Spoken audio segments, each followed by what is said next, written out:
일부에서 이제 창의성에 대한 이제 최근의 논의들을 제가 이제 굉장히 이게 압축해서 디테일하게 들어가지 않고 좀 큰 부분만 그림을 그려가면서 설명을 했고요. 그래서 전 시간에 얘기했던 것 중에서 여기 촬영되지 않은 거에 핵심이 들어가 있거든요. 그러니까는 인간의 미래 예측 능력은 두뇌 안에서는 도파민 민감성이 인간의 미래 예측 능력을 가져다 주는 것이고, 그러니까 좀 불안한 미래가 느껴질 때는 도파민이 확 줄어들고요. 도파민 민감성이 높은 사람의 특성입니다. 상대방의 사기를 치고자 하는 의도로 다가오는 누군가가 있었을 때 무의식이 알아버려요. 바로 알아버려요. 그래서 제가 처음 시간인가 인간의 시력은 사실 굉장히 좋은데 두뇌가 해석하지 않을 뿐이라는 얘기를 한 적이 있는데, 인간은 상대방의 동공이 흔들리는 걸 볼 수가 있습니다. 그런데 우리 두뇌는 그걸 인식을 못해요. 근데 무의식은 인식합니다. 그래서 도파민 민감성이 좋은 사람들이 뭐냐면은 그 우울증의 원인 얘기하면서 제가 잠깐 얘기했는데, 간뇌하고 중뇌하고 대뇌 연결성이 굉장히 좋은 사람들이에요. 그래서 그 파충류의 뇌가 민감하게 사기꾼 알아봐요. 그럼 대뇌에서는 도파민이 확 줄어들어요. 그래서 느낌이 딱 오는 거야. 이 사람이랑 동업했다가 쪽박 차겠다. 어떻게 쪽내지? 이러면서 빨리 끝내야 돼. 우리가 미팅 나갔을 때도 마찬가지예요. 남녀간에 그 만날 때도.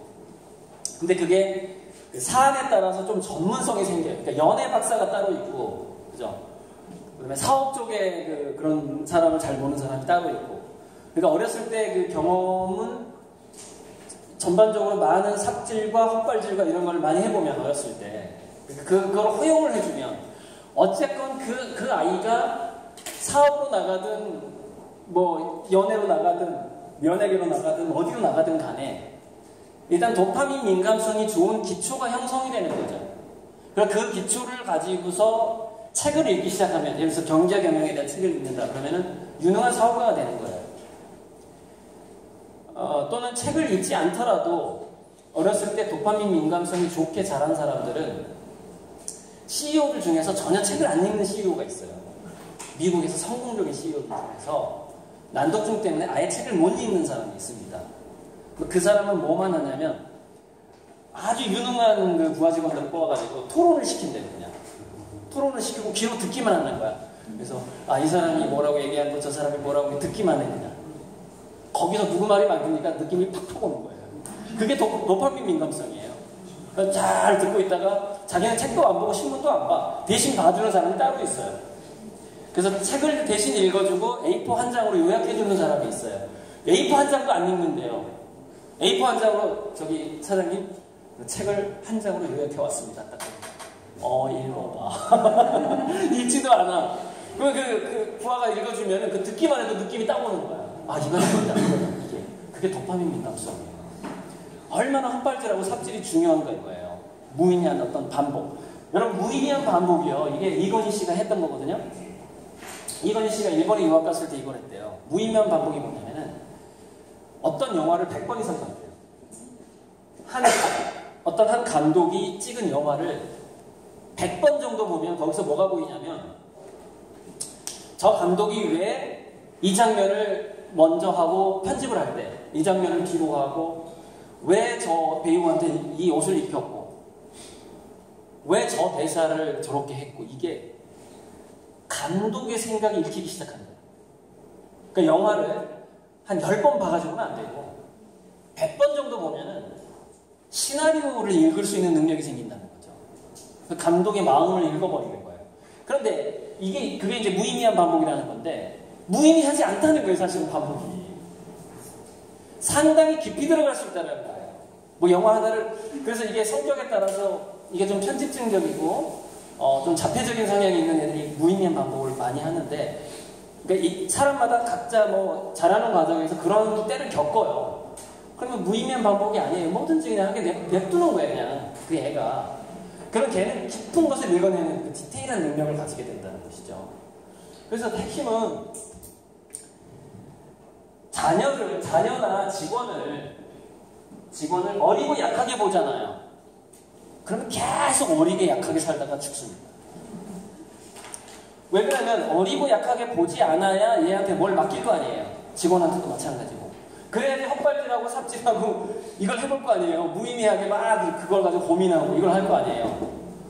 그러면서 이제 도파민 민감성이 좋아지게 되고 결국 그 직원이 그 자녀가 자기 후계자가 되는 거거든요. 유능한 후계자가 되는 거고. 실수를 허용을 해줬습니다. 그래서 그걸 앞당기는 방법이 시뮬레이션이라는 건데, 그래서 시뮬레이션이 체험하고 토론하고 실험하고 하는 그 교육이 들어갔을 때, 공교육이 들어갔을 때 그게 시뮬레이션 교육이랑 좀 비슷해져요. 그게 체험형 교육이 토론하고 하는 게. 그래서 이 기존의 방식, 우리나라의 현재 딜레마가 뭐냐면은 지독한 공부를 했던 사람이 고시 패스를 한 다음에 리더가 됐을 확률이 아주 높다라는 거예요. 문제는 뭐죠? 도파민 민감성이 굉장히 약하다는 거죠. 이런 식으로 리더가 되면. 그러니까 항상 나오는 건 뭐예요? 탁상공론. 뭔가를 만드는데 사회에 적용해보니까 적용이 안 돼. 이런 일들이, 그러니까 어른이 돼서 헛발질을 하고 있는 거죠. 어렸을 때 헛발질 안 해보면 어른이 돼서 헛발질 한다는 거예요. 핵심이. 그러면 이제 제가 창의성에 대해서 지금 얘기를 못했던 게 창조적 불편이라는 게 반드시 필요하다는 거예요. 창조적 불편. 창조적 불편을 겪어야 창조적 파괴가 가능하죠. 그 창조적 불편이 뭐냐면 이거라는 거예요. 그게 이제 그 휴지수라는 것에 나오는데, 어떤 학자가 성공적인 뮤지컬로 수많은 대박을 내고 관객을 많이 끌어들이고, 그리고 롱런하는 20년, 30년 동안 계속 지금 생각나는 게 뭐 3대 뮤지컬 있잖아요. 뭐 웨스트 사이드 스토리니 뭐니, 미스 사이공 어쩌고 저쩌고 있잖아요. 그런 그 뮤지컬들을 성공한 뮤지컬을 어떻게 만들어냈는가를 연구한 사람이 있어요. 그 사람이 큐리스라는 것을 주장을 하는데, 큐리스가 뭐냐면 두 가지가 필요합니다. 협력하는 대집단은 상당히 이질적이어야 돼요. 그러니까 이렇게 되는 거죠. 다양한 팀이 모이는데 소규모의 팀은 3명에서 뭐 10명 미만의 그 소규모의 팀이 있는데, 이 팀은 서로에 대해서 굉장히 신뢰가 깊고 잘 알아야 된다는 거예요. 뭐 가족처럼.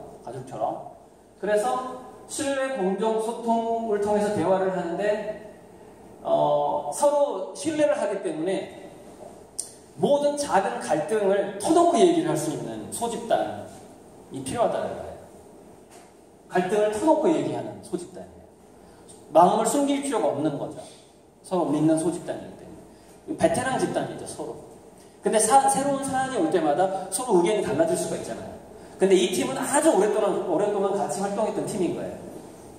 그래서 서로 싸우더라도 좋은 결론이 날 거라는 것을 아예 믿고 있는 거죠. 그렇기 때문에 계속해서 갈등을 할 수가 있는 거예요.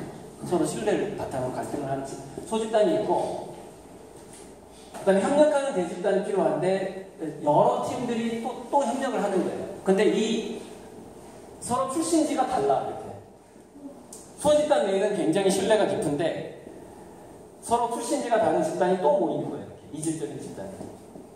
그래서 어떻게 하면 성공적인 뮤지컬을 만들 수 있을까를 또 막 서로 협력을 하는 거예요. 근데 서로 잘 몰라. 그러다 보니까는 이 창조적인 불편함이 자꾸 생겨요.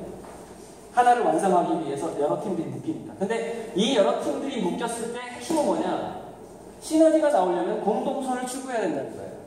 그 모든 조직이. 이질적인 집단들이. 하나의 완성된 작품에 매달려야만이 그 시너지가 난다는 거죠. 근데 이게 이제 계파주의로 빠지게 되면 이게 엉망이 돼버리는 거죠. 성공할 수가 없는 거예요. 그래서 그 소집단은 아주 신뢰가 깊고 소통이 잘 돼야 되고, 그 소집단들이 묶였을 때는 그 대집단은 좀 이질적이어야 되는데, 그 이질적인 집단이 만나서 찌그럭빠그럭 하되 결과적으로 공동선을 향해서 끊임없이 협상을 해나갈 때 가장 성공적인 뮤지컬이 나왔다라는 거예요. 그게 큐리스입니다. 이게 이제 제가 창의성에 대해서 놓쳤던 거고, 이제 PPT로 갈게요.